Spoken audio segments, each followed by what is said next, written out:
I'm 19 years old and I'm a full-time college student, and I just officially crossed the $10,000 mark in my Wealthsimple portfolio. In fact, we are sitting at over $11,600 today.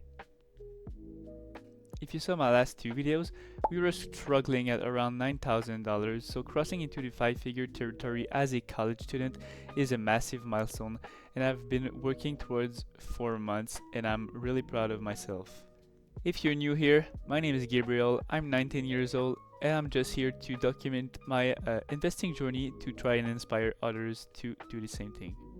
No fake numbers here, just my actual Wealthsimple account. I know it's been a little while since the last update, but exams and work have kept me super busy, but I'm finally back. I want to wish a happy new year to everyone, and I hope your 2026 is off to a great start, and let me know how much you're up since the start of 2026 in your portfolios. I want to know. Now let's not waste any more time and jump straight into my TFSA. Alright, we are in the TFSA now, and our account is currently at $1,514.02. With 2026, we got a new contribution limit of $7,000, and I actually started investing here. As we can see on the January 4th, we can see that I deposited $1,000. Quick before we go into my holdings, I just want to show you this past month our TFSA has gone down around 2% for the month of December. With that being said, let's go straight into my holdings, and we are going to start off with Coinbase. Last month, Coinbase was trading around the $270 mark, and this past month it's really been rough for the stock. It has lost 8% in the past month. As a 19-year-old, I'm comfortable with the risk here because the upside is huge, and it remains my largest individual position in my TFSA. The second and last stock I have in my TFSA is Tesla. I own about 0.26 shares of this stock. Not much, but it's still there, you know. If we actually go ahead and check the performance of Tesla for this past month, it's actually been flat or minus 1%, so nothing too much to worry about, and I'm just gonna keep holding this stock. Now you might be wondering, I have $1,500 in my TFSA, but I only have around $500 in stock. So where is the rest of the money? Well, the rest of the money is actually in cash, as we can see here, available Canadian dollars right here.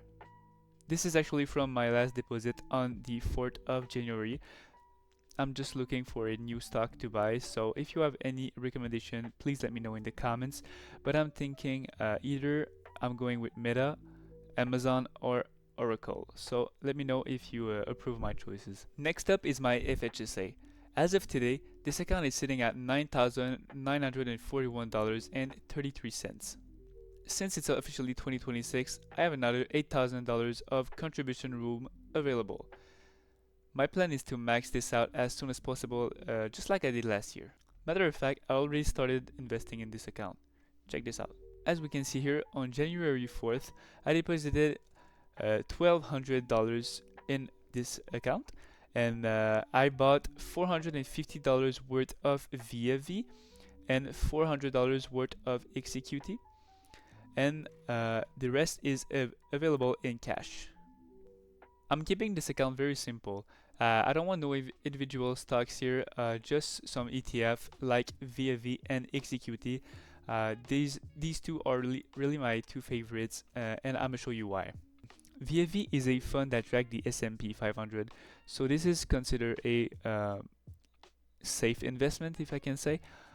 So I just want a broad market exposure, and I don't want to gamble with my down payment, if you know what I mean. Today was brilliant for VFV.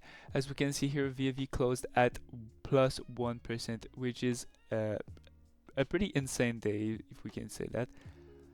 But when we go into the past month, we are also only up almost 1%, so today is the big savior of this month. If we scroll a little bit lower, we can see that I own 30 shares of VFV for a total value of $5,129.13, and my all-time return on VFV is $186.65 for a 3.78% 8% all-time return. Same thing happened here for XQT.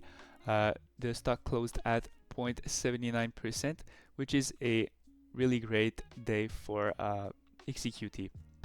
However, when we compare XQT to VFV for this past month, we can see that XQT actually is up 2.43% in the past month, so it did outperform the S&P 500.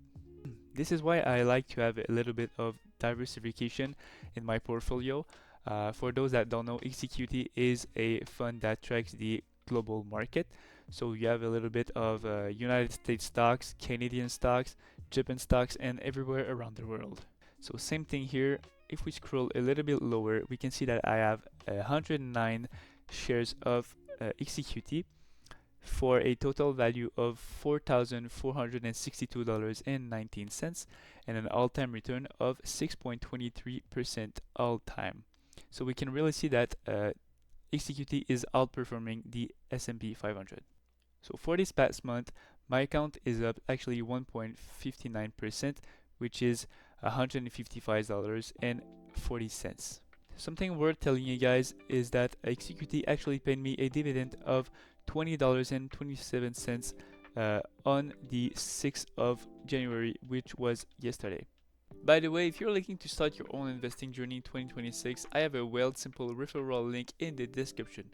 If you use it to sign up, we both get a bonus. So if you deposit $1, we both get $25. It's a great way to support the channel and you're getting a head start on your own investing journey. Now let's go into my crypto account. Now for the part of my portfolio that's been taken on the chin, my crypto account. If you saw my last update, you know that this account has been bleeding, and today it's sitting at $185.11. As you can see here on the screen, in the past day it's down almost $9. If we go ahead and go on the 1 month chart, we can see that my crypto account is down 6.3%, which is $11.81 in the past month. So it has really been a rough month for my crypto account. My one and only position in my crypto account is still HBAR. If we click on it, we can see that in the past year, HBAR is down 56%. I made a mistake to buy HBAR at its all-time highs in the last January, but it's okay, I'm not panic selling and I'm treating this as a 500 lesson in market timing. At 19, I can afford to wait, so I'm just going to keep holding and see what happens in 2036. However, moving forward, my strategy for crypto is shifting. I'm not chasing altcoins for now, and once my TFSA and my FHSA are going to be maxed out for the year, any extra cash will go strictly into Bitcoin and Ethereum. I want to build a more solid foundation here instead of gambling on the next moonshot. Like I said earlier, I'd rather make these mistakes with $500 now than with $50,000 later in life. So there it is, $11,600 across all my accounts. Crossing that $10,000 mark as a 19-year-old student is a massive milestone for me, but we are just getting started.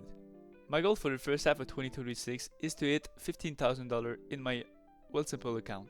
It's going to be a grind because I have a lot of school, but I must still be working on the side, so I will have some extra cash to put in my account. If you want to follow that journey and see if I actually hit that $15,000 mark, or if my crypto finally recovers, hit that subscribe button. It really helps out a small channel like mine. Also, I want to know, let me know in the comments, what is your biggest investing goal for 2026? Mine, for example, is that I want to max out my FHSA and my TFSA. Thanks for watching the journal today. Happy New Year again, and I'll see you in the next update. Peace.